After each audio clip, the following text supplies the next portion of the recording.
So before one tries to make some sort of conclusion, I want to bring you back to the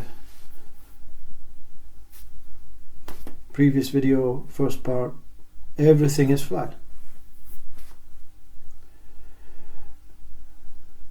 It's only fair that your mind gets some sort of explanation on what this means, everything is flat.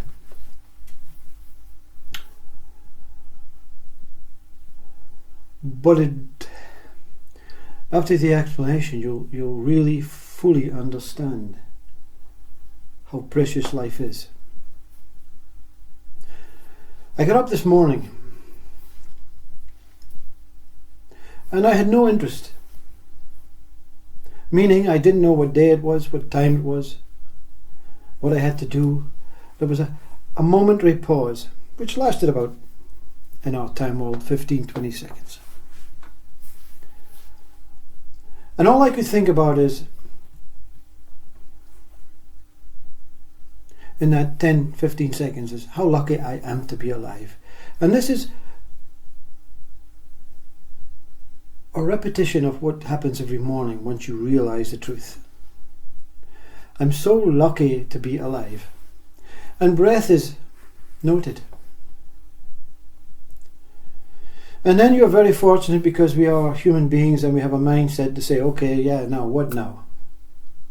So that flatness of everything is alive is a beautiful, tranquil place of recognition of truth. And then you go on with the normal things that everyone else goes on with. But this morning, a secondary reminder on this whole topic, because you're constantly being reminded of what your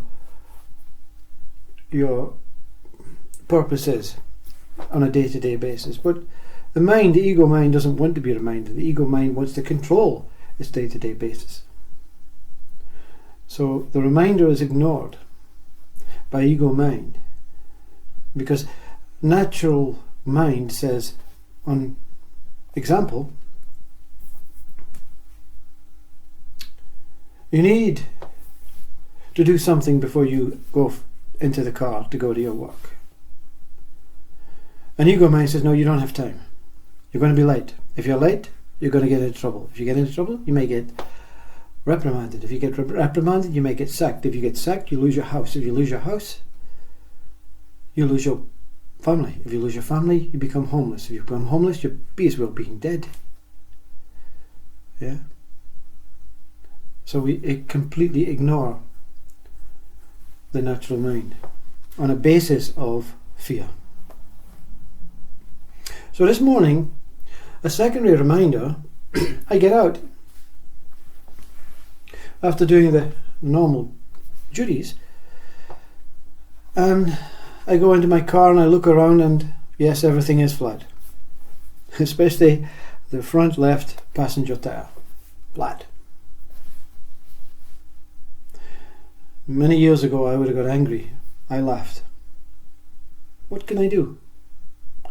What can I do to this flat situation? A pause comes and you say,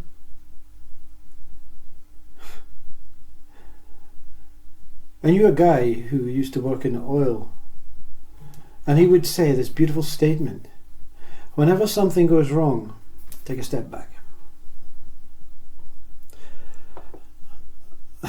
Most people put it into practice. They actually physically take a step back. But it's not a taking a step back, it's a stopping to see what is taking place.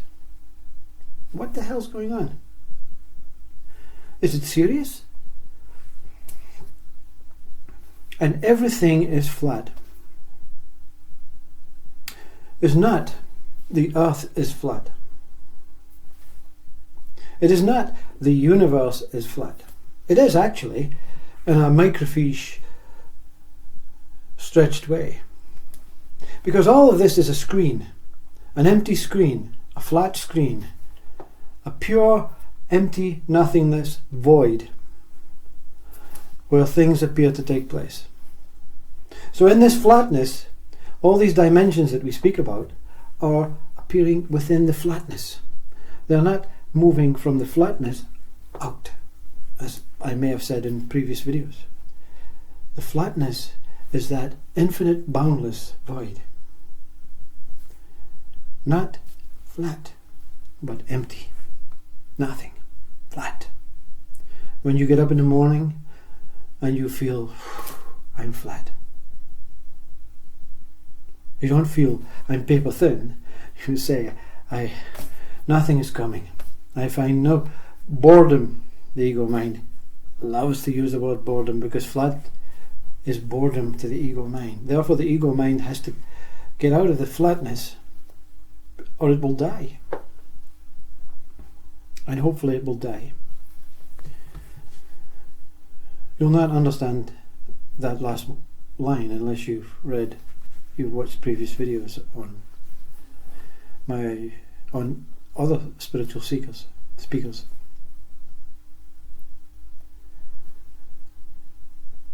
So what does everything is flat mean? It's only fair that you understand. When you get up in the morning and you even feel full of tears just to be alive, that moment of awakening where everything is nothing, you're asleep and suddenly you're awake,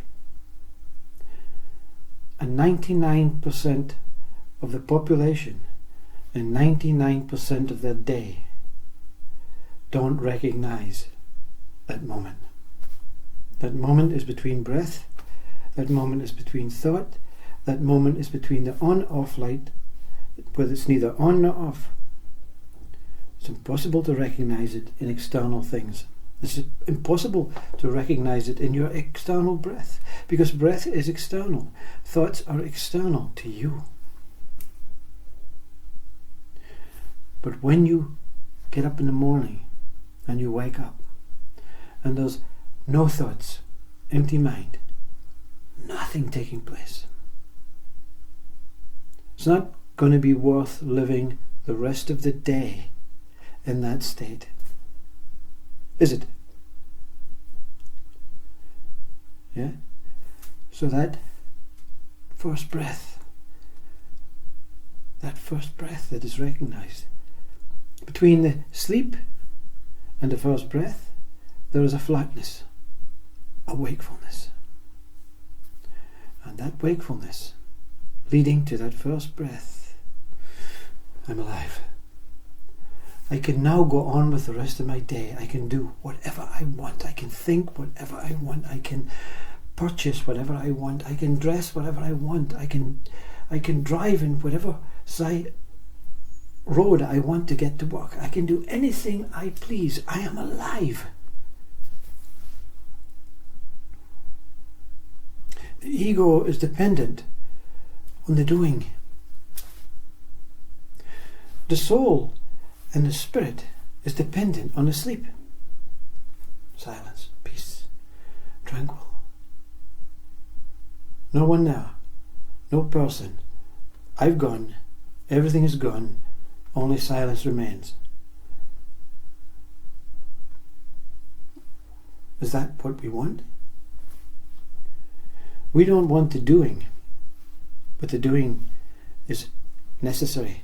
We don't want the silence, but the silence is necessary.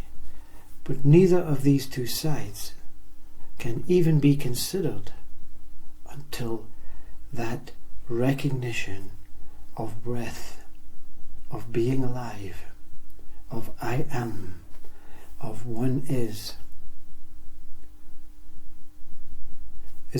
recognized as stable, holding everything together. Because the moment that first breath is realized, not taken, the body takes it anyway, that moment is the moment that God and its own consciousness gave birth to the whole of existence. So in that moment, you become that God. Not the God that created that moment, but the moment that was created by that God. That's the connection that Christ speaks about. That's the connection that Buddha speaks about. That's the connection that Ramana and Papaji speak about. Is the moment. We go on in our conceptual, intellectual, intelligent way to call it here and now, the present moment, all these stuff. But what we describe it as, using words or whatever, it comes after the experience of the moment. Truth is not in future, not even a nanosecond into the future. Truth is not in the past, not even a nanosecond into the past. It is that exact moment where I recognize I exist. You're not recognizing you're existing as a body or soul, a spirit, consciousness or whatever. You just recognize. All the recognition of what you could be is in a separate part of the story. It is not in the moment. Everything is flat means the only thing that is important to God, to consciousness, to truth, to the universe, to Brahman, Absolute, whatever you want to speak about it, the only thing that is important is the moment it gave birth to itself, and the moment that each thing that it gave birth to subsequently after itself recognizes it is alive. Everything else is a party. Everything else is a celebration. Everything else is worshipping that moment of being alive. That moment is the moment born from everything is flat. So if you want some scientific or spiritual advice, don't look for fifth dimension, sixth dimension, because you're moving out of the moment. You be zero dimension first. Then look for first, second, third, fourth, fifth. Because each one higher is a bigger party, a bigger celebration. So if you're looking for fifth dimension and you want to celebrate, that's good, but you'll not know what you're celebrating until you experience yourself flat.